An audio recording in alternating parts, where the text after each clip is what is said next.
আজকে মুসলমানদের উপর আল্লাহ বড় নারাজ। না হলে আমাদের পটভূমি এরকম হতো না, পরিবেশ এরকম হতো না। ফিলিস্তিন আপনি চিনেন না, আপনি তো মিডিয়ায় দেখছেন, আমি তো এই দুই চোখে দেখছি। আমার চেয়ে বেশি ফিলিস্তিন আপনি চিনেন না, আমি তো এই দুই চোখে দেখছি। আমার চেয়ে বেশি জানেন না কয়জন নবীর কবর এখানে আছে, আমি তো চোখে দেখে আসছি। কয়জন সাহাবীর কবর আছে, আমার চেয়ে বেশি জানেন না আপনি। ফিলিস্তিনের এই দুরবস্থা আজকে, যেখানে ইব্রাহিম খলিল শুয়ে আছে ওয়াদিয়ে খলিলে, ওয়াদিয়ে খলিলে খলিল শুয়ে আছে, ওয়াদিয়ে মুসা আলাইহিস সালাম শুয়ে আছে। চিনি আমি ওই জায়গা, আমাকে তুর পাহাড় চিনাইতে হবে না, আমি তো দুই চোখে দেখা তুর পাহাড় বলতেছি।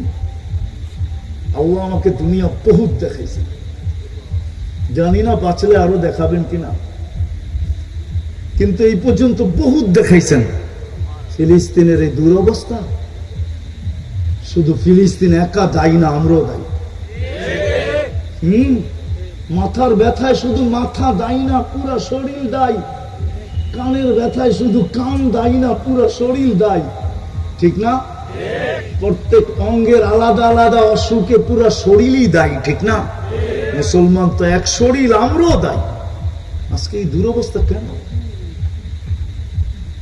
এই জন্যই আল্লাহ নারাজ আজকে। দুনিয়ার সবচেয়ে বেশি আবাবিল পাওয়া যায় ফিলিস্তিনে।